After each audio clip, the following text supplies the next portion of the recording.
welcome to a weekly update from Flygfabriken.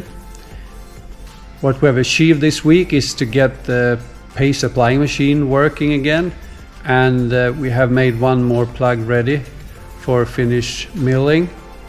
We are still waiting for some spare parts for the body. In the meantime, we've moved over to our main facility where we are starting up the machine behind me here.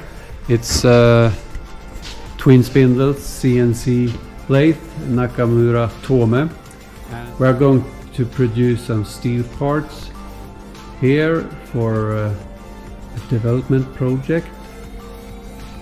Of course, airplane related.